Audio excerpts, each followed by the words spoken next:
यह उन दिनों की बात है जब एक सन्यासी सेब के बाग में अपना समय व्यतीत कर रहे थे। उस समय तक सन्यासी की प्रसिद्धि दूर दूर तक फैल चुकी थी।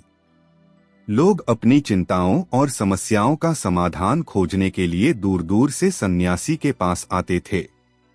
ऐसे ही एक दिन जब सन्यासी सेब के जंगल में लोगों को उपदेश दे रहे थे, तो एक आदमी अपने 24 से 25 साल के बेटे के साथ सन्यासी की ओर आ रहा था।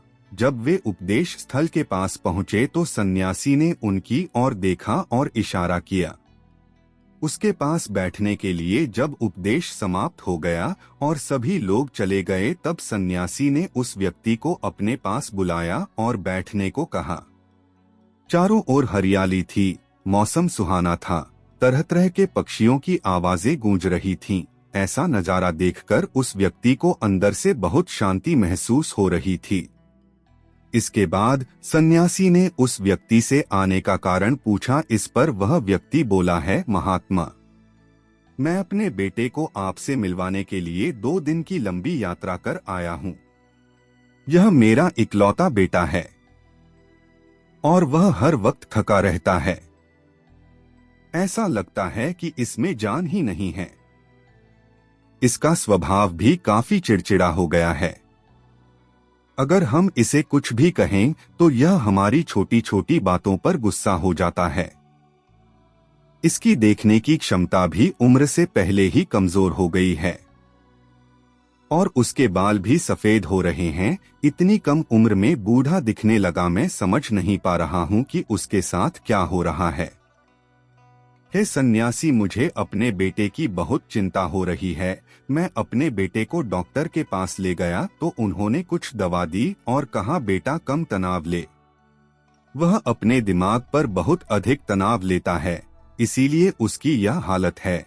लेकिन उन्हें बहुत समझाने के बाद भी मुझे तनाव का मतलब समझ नहीं आया। मुझे नहीं पता कि तनाव क्या है, इसका कारण क्या है और इसे कैसे दूर किया जाए मेरे बेटे के मन की। लेकिन सबसे पहले मुझे यह समझना होगा कि तनाव क्या है, इसलिए मैं आपके पास आया हूँ।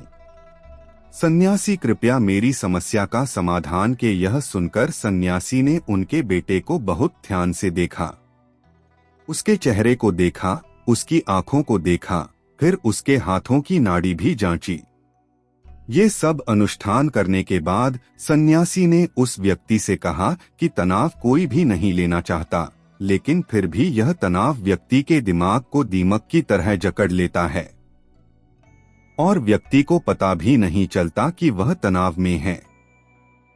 लेकिन अगर व्यक्ति तनाव के कारणों को अच्छे से समझ ले और तनाव के बारे में एक पैमाना बना ले जिससे उसे पता चल सके कि वह कितना तनावग्रस्त है, तो वह इस समस्या का समाधान भी ढूंढ सकता है। सबसे पहले यह समझ ले कि तनाव क्या है। जब भी कोई व्यक्ति काम कर रहा हो लेकिन उसका मन कल्पनाओं में भटक रहा होता है, इसलिए उसके शरीर और दिमाग के बीच एक दूरी बन जाती है। यह दूरी जितनी अधिक होती है, व्यक्ति उतनी ही देर तक बेहोशी की स्थिति में रहता है और शरीर और मन के बीच के इस तनाव को ही तनाव कहा जाता है। आखिर पसंदीदा खेल खेलने के बाद इंसान ऊर्जा और खुशी से क्यों भर जाता है, जबकि वह अपने शरीर को थका चुका होता है। लेकिन समझने वाली बात यह है कि खेलते समय दिमाग और शरीर पूरी तरह से एक साथ खेल में केंद्रित होते हैं, जिससे शरीर और मन के बीच दूरी नहीं रहती और तनाव नहीं आता और मन में कोई तनाव हो तो दूर हो जाता है। लेकिन इसके विपरीत जब हम कुछ ऐसा करते हैं जो हमें पसंद नहीं है, तो हमारा शरीर वह काम तो कर रहा है, लेकिन हमारा मन कहीं दूर कल्पनाओं में भटक रहा है, जिससे शरीर और दिमाग के बीच दूरी पैदा हो जाती है और तनाव पैदा हो जाता है। इसलिए ऐसा करना चाहिए, एक समय में केवल एक ही काम करना चाहिए और अपने शरीर और दिमाग की सारी शक्ति उसी एक काम में लगानी चाहिए, ताकि व्यक्ति के अंदर तनाव पैदा न। सबसे प्रमुख कारणों में से पहला है अति महत्वाकांक्षी होना। महत्वाकांक्षी होना अच्छी बात है, लेकिन क्या आपने कभी गौर किया है कि उस आदमी का एक लक्ष्य कभी पूरा नहीं होता? उसका एक लक्ष्य पूरा नहीं होता कि वह दूसरे की ओर भागने लगता है। अगर दूसरा पूरा हो जाता है तो फिर तीसरे को, और इस प्रकार वह गोल गोल घूमता रहता है अपने जीवन में अपने लक्ष्य को प्राप्त करने के लिए। इसीलिए जो व्यक्ति अधिक महत्वाकांक्षी होता है, जो बड़े लक्ष्य निर्धारित करता है, वह कभी भी वर्तमान में नहीं रह सकता। उसका दिमाग हमेशा भविष्य की योजना बनाने में व्यस्त रहता है। उसका शरीर वर्तमान में रहता है, लेकिन उसका दिमाग भविष्य में रहता है, जिससे इंसान के शरीर के बीच दूरियां पैदा हो जाती हैं और वह तनावपूर्ण जीवन जीने लगता है। सन्यासी के मुख से यह बात सुनकर लड़के ने सन्यासी से कहा कि इसका मतलब है कि हमें लक्ष्य नहीं बनाना चाहिए, क्योंकि लक्ष्य निर्धारित करना भी महत्वाकांक्षा है। इसी बहाने सन्यासी ने कहा कि जीवन में लक्ष्य रखना कोई गलत बात नहीं है, लेकिन समस्या तब उत्पन्न होती है जब हम अपना सारा ध्यान उस लक्ष्य को प्राप्त करने के परिणाम पर केंद्रित कर देते हैं। व्यक्ति को वर्तमान में जीना चाहिए, एक लक्ष्य निर्धारित करें और उस लक्ष्य को प्राप्त करने के लिए कड़ी मेहनत करते रहें।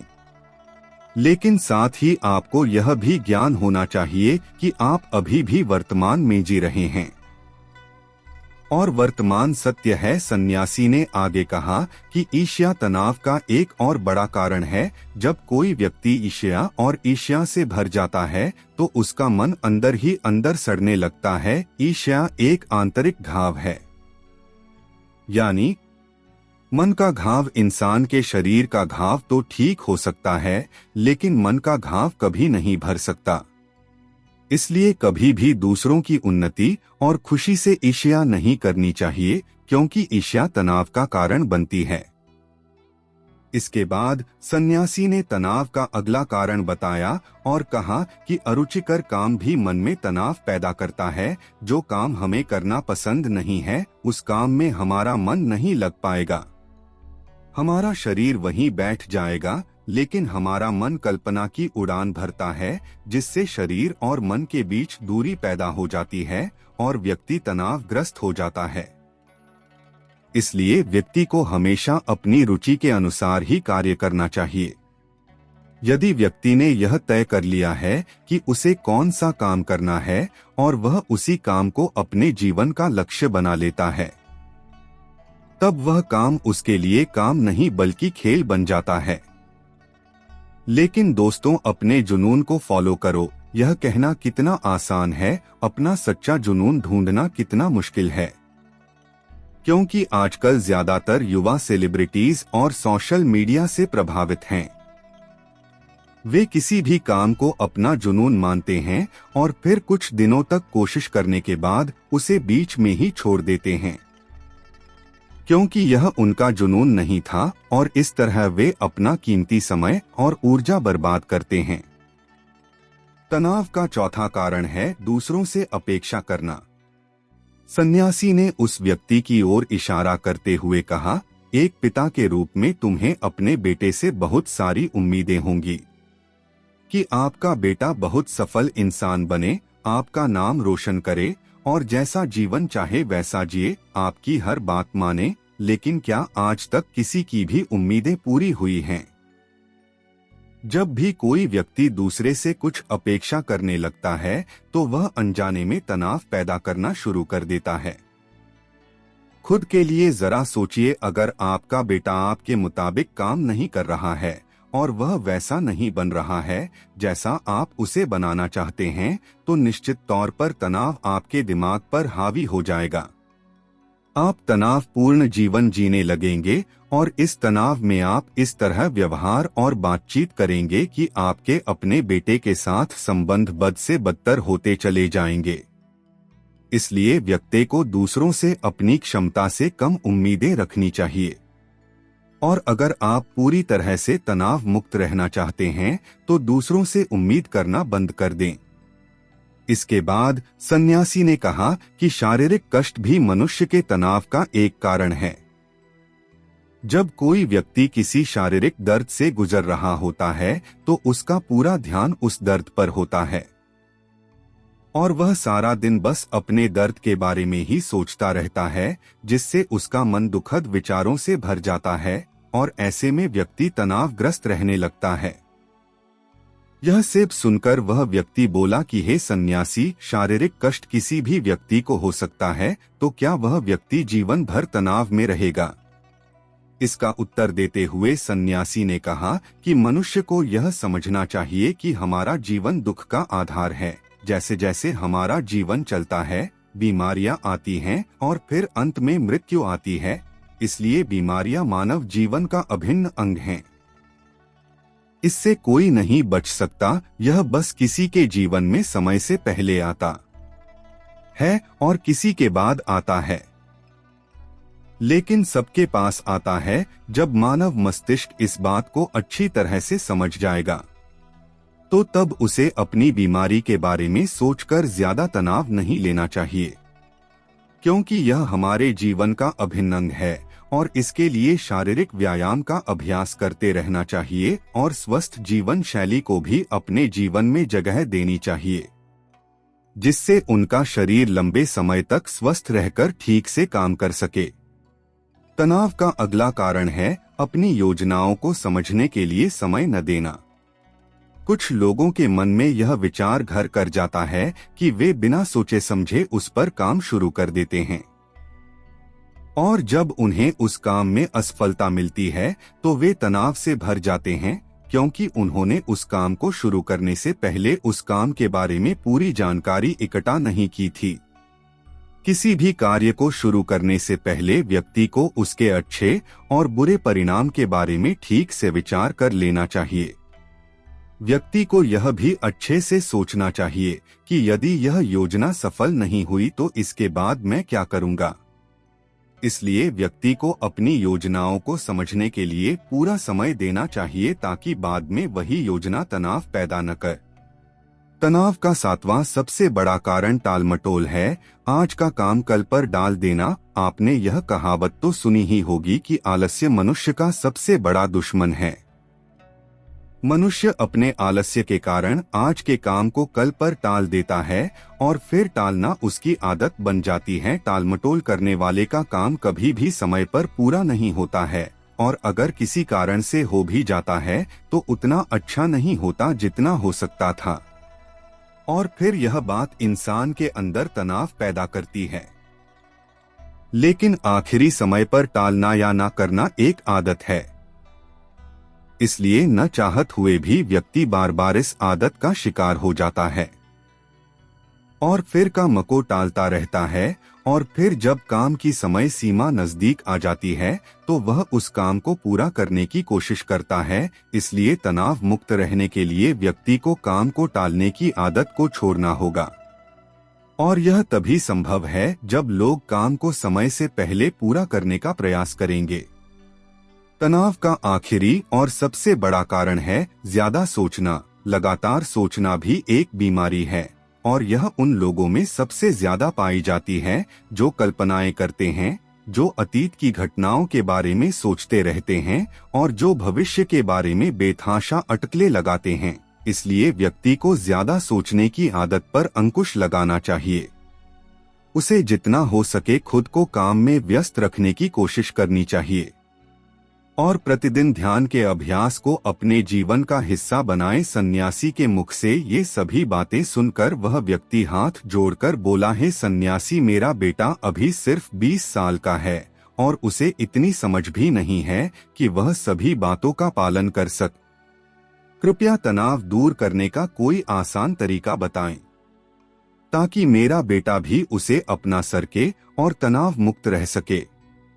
उस व्यक्ति की यह विनती सुनकर सन्यासी ने कुछ सोचते हुए उत्तर दिया, यदि आप इतनी सारी बातों का पालन नहीं कर सकते तो इसके लिए एक बहुत ही आसान तरीका है। आप एक समय में एक ही काम करने पर ध्यान केंद्रित करते हैं। आप उस समय जो कर रहे हैं बस उसी पर ध्यान केंद्रित करें, और यदि आपका मन भटकता है तो जैसे ही आपको याद आए अपना ध्यान उस काम पर लटा दे। तनाव मुक्त रहने का यह सबसे आसान और अच्छा तरीका है। जब आप खाएं तो केवल खाएं, उसके स्वाद का आनंद लें, उसे महसूस करें, जब आप चले तो अपना ध्यान केवल चलने पर केंद्रित करें। इससे आपका दिमाग और शरीर दोनों एक ही जगह पर केंद्रित रहेंगे। दोनों के बीच कोई दूरी नहीं रहेगी, जो तनाव का मुख्य कारण है। दोस्तों, आज की युवा पीढ़ी एक ही समय में 2 या 3 काम करने की आदी हो गई है। जैसे फोन पर बात करते हुए गाड़ी चलाना, खाना खाते समय टीवी देखना या फोन का इस्तेमाल करना, और फिर उनकी शिकायत रहती है कि मैं तनाव में रहता हूँ, मेरा मन बेचैन रहता है, मैं चिड़चिड़ा हो गया हूँ। जब कोई व्यक्ति एक समय में 3 काम करता है तो यह स्वाभाविक है। तनाव उत्पन्न होना, क्योंकि दिमाग एक समय में एक ही काम पूरे ध्यान से कर सकता है। कभी भी एक ही समय में 2 चीजों पर पूरा ध्यान केंद्रित नहीं कर पाता, इसलिए जहां तक हो सके एक समय में एक ही काम को पूरे ध्यान से करने की कोशिश करें। दोस्तों, मुझे उम्मीद है कि आपको इस वीडियो से बहुत कुछ सीखने को मिला होगा। तो बुद्धा इंस्पायर्ड 2 चैनल को सब्सक्राइब करें ताकि इसी तरह का वीडियो आप तक पहुंच सके।